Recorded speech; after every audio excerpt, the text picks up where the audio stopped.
Hi everyone, Drew here for the very first episode of Drew's Cues. Today I'm going to tell you all about what key signatures are, what they do, and what are some of the best methods for reading and writing them.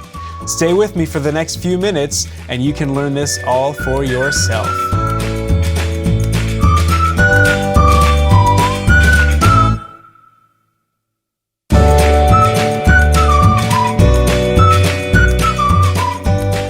Before we dive in, there are a few things that I'm assuming you already know. You can name and find the notes on the staff in both the treble and bass clef. You know that there are 12 half steps in an octave named A to G with their accidentals. There's a half step or a semitone between B natural and C natural, and between E natural and F natural. All of the other adjacent natural notes have a whole step between them. And you've learned the order of half steps and whole steps in a major scale. If you're not quite caught up on all of these things, then take some time to get to know those first before you dive into this video. I do plan on coming out with videos on those topics in the future, so keep an eye out for those. Now, let's get started. Let's take a minute to review the major scale. Let's use C natural major as the key because, as we know, C major has no sharps or flats in the key signature. As we can visibly see on a keyboard, the distance between notes in a major scale are either a half step or a whole step. The order of intervals in a major scale is always whole, whole, half, whole, whole, whole, half.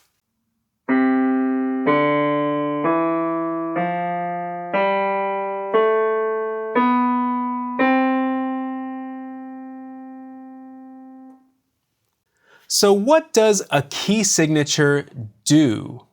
The key signature tells us which notes in a key should always be played as sharps or as flats. For all the major keys, you will never have sharps and flats in the same key signature. It'll always be one or the other. So in this key signature, the three sharps in the key signature are F sharp, C sharp, and G sharp, meaning that any F, C, or G that you come across in the piece in any octave should be played as the sharp notes. Key signatures change which notes have half steps and whole steps between them, and so that changes what key you're in. The order of sharps and flats, and thus the key signatures themselves, follow what's called the circle of fifths, and we'll get some more into that here in just a second. And because of that, every time you add a sharp, the key goes up by a perfect fifth. Every time you add a flat, the key goes down by a perfect fifth. For more information for why that is, please stay all the way to the end for some extra nerdy facts. Let's talk about the order of sharps and flats. In case you didn't already know it, here is the circle of fifths. Quite simply, it's a circle which goes up by perfect fifths when moving clockwise and down by perfect fifths when moving counterclockwise. The order of sharps and flats is always the same and moves around the circle. Every key signature with a sharp starts with an F sharp. That is always the very first sharp. Then, depending on how many sharps there are, they go in this order: F sharp, C sharp, G sharp, D sharp, A sharp, E sharp, and finally B sharp. Every key signature with flats in the key starts with a B flat, because that is the first flat. And then, again, depending on how many flats there are in the key, they go in this order: B flat, E flat, A flat, D flat, G flat, C flat, F flat.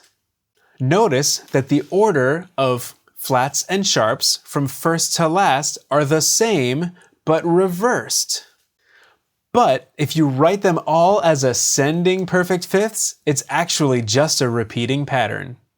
It's often helpful to use mnemonic devices to remember things like this. So here's the one that I was taught that has always been the most helpful for me.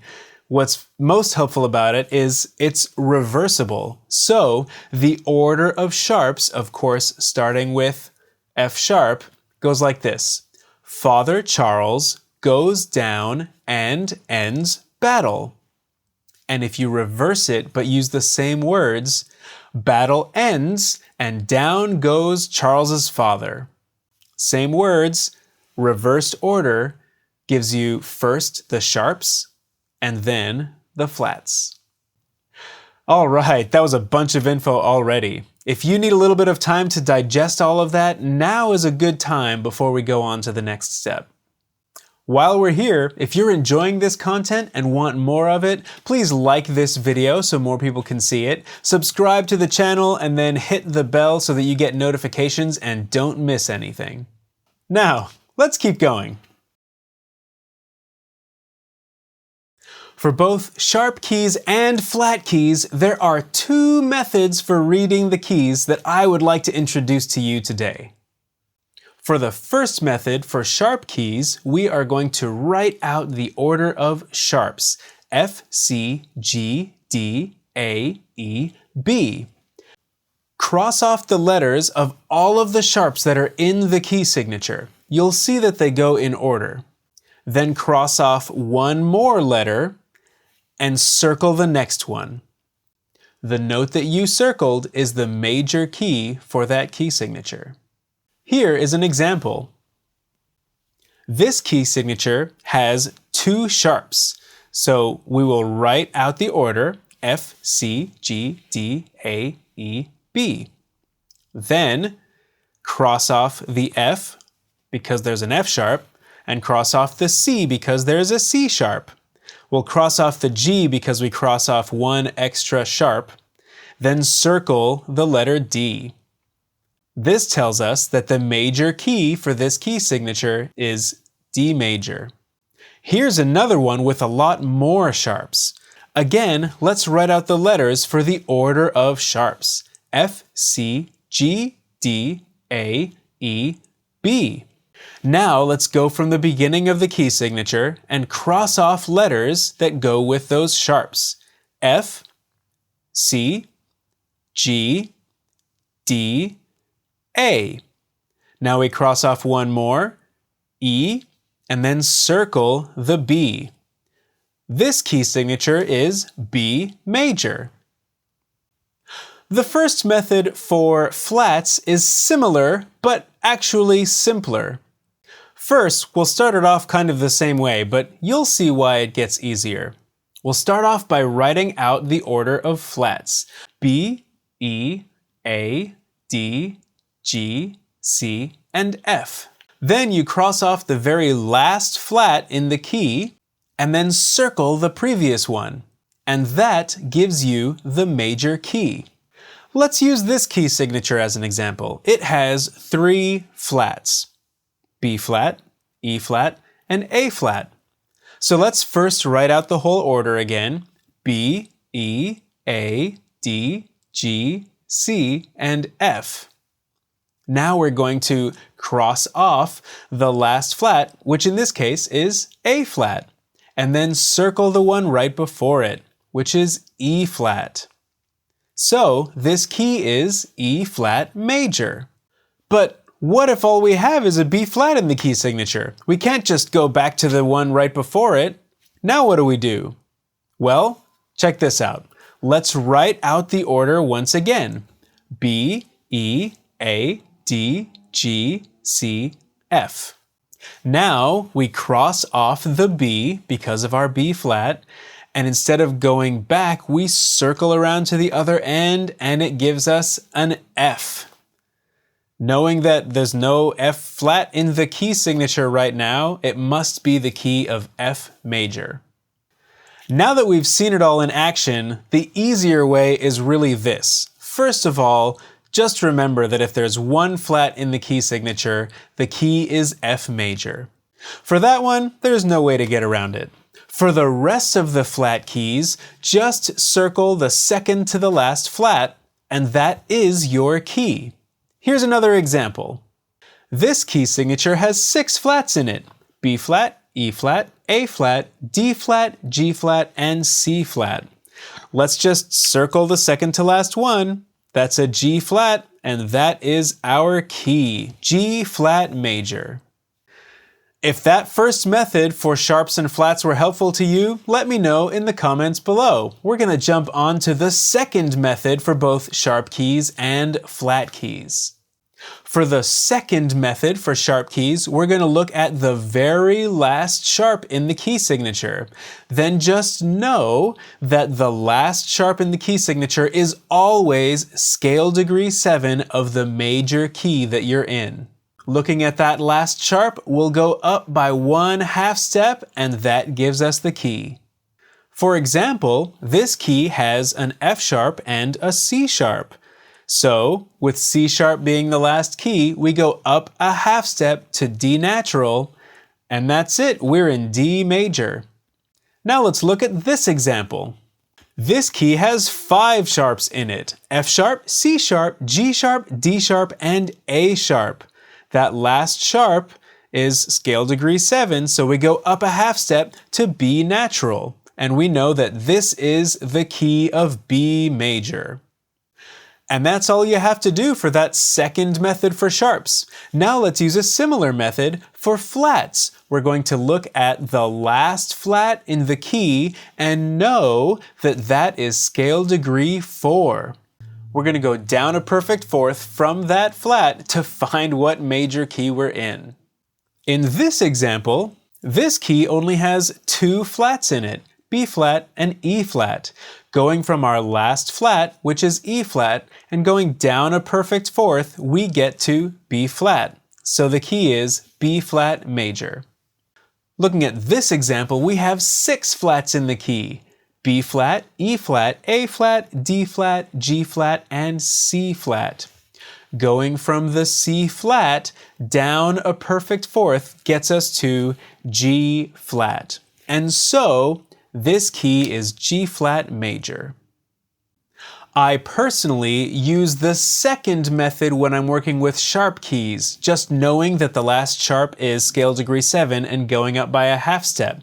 But I use the first method with flat keys because it's really easy to just go to that second to last flat and know that that's the key. And I just remember that B flat alone means we're in the key of F major.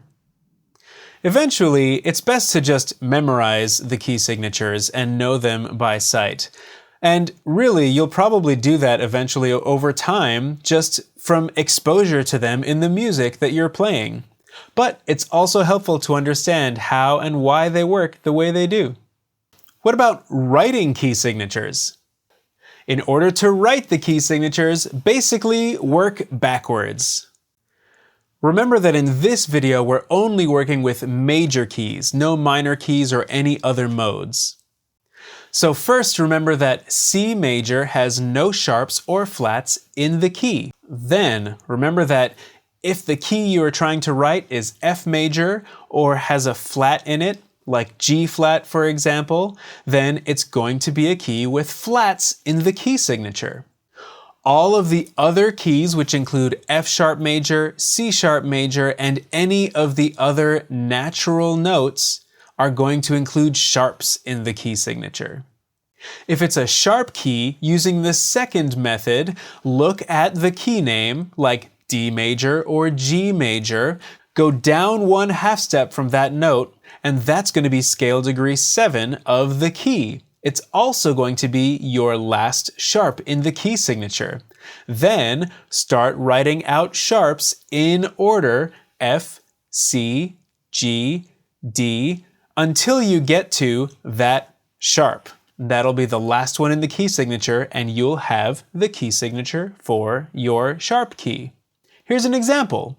If we're writing out the key signature for B major, then we're going to look at that B on the third line, go down by 1/2 step to A sharp. That's going to be the last sharp in the key. So we'll start writing sharps. F sharp, C sharp, G sharp, D sharp, A sharp. And that gives us our key signature for B major with 5 sharps. Now, for flat keys, it's so much easier using that first method. If it's F, just write down a B flat. For any other flat key, start writing out the flats in order until you get to that flat. Then add one more, and you have your key signature. For example, we're trying to write A flat.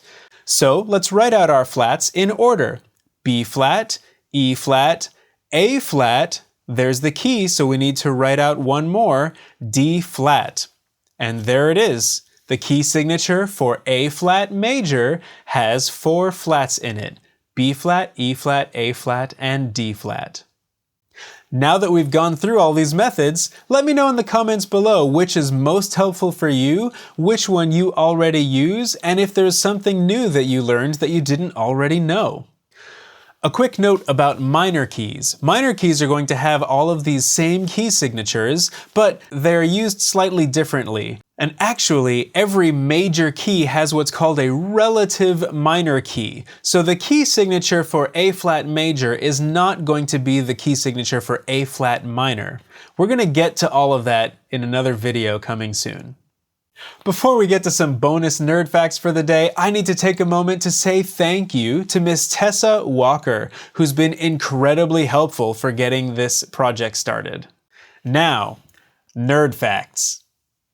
If you stuck around this far, here's a little bit more information for you about how adding or removing sharps and flats affects the keys, and maybe this will help you understand even a little bit better.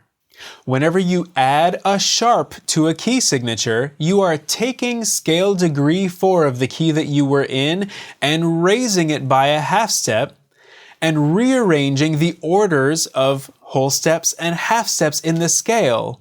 That new note becomes scale degree 7 of the new key. So in D major, for example, you have an F sharp and a C sharp, with C sharp being scale degree 7 of D. But what we do when we add a G sharp is we're raising scale degree 4, and that G sharp is now scale degree 7 of the new key, A major. Let's take a second and look at F major. As we know from method 2, the B flat that's in the key signature of F major is scale degree 4 of the key, right? So if we raise scale degree 4, then we get a B natural. And now the key signature has no sharps or flats, and suddenly we are in C major. In the opposite direction, if you add a flat to a key signature, you're taking scale degree 7 from the original key and lowering it by a half step, rearranging the orders of whole steps and half steps in the key, and that old scale degree 7, now lowered, becomes the new scale degree 4 of the key. For example, in the key of B flat major, you have B flat and E flat. Scale degree 7 of B flat is A natural. If we add a flat to that, that becomes A flat. And what was scale degree 7 is now scale degree 4 of the new key being E flat major. Again, taking an example now from the sharps side, if we look at the key of G major, it has only one sharp, F sharp. And that sharp is scale degree 7 of the key G major. So if we lower scale degree 7, that F sharp becomes F natural. And once again, all of a sudden, by taking away that sharp or flatting it, we now have a key with no sharps or flats. And what's that key? C major. Another way to look at it, whether it be adding a sharp or removing a flat, you are taking scale degree 4 of a key and raising it to become scale degree 7 of a new key. In the other direction, if you are removing a sharp or adding a flat, you are taking scale degree 7 of a key and lowering it to become scale degree 4 of a key. When you go sharper by adding a sharp or removing a flat, we go up by a perfect fifth. When we go flatter By adding a flat or removing a sharp, we go down by a perfect fifth. And thus we go around the circle of fifths. Again, if you enjoyed the content of this video and you want more of it, don't forget to like the video, subscribe to the channel, click on the bell so you get notifications and you don't miss anything. Leave a comment below to let me know what you thought, if I got anything wrong so that I can fix it later, and if there's anything else that you'd like me to cover in the future. Thanks for joining me, and I'll see you next time.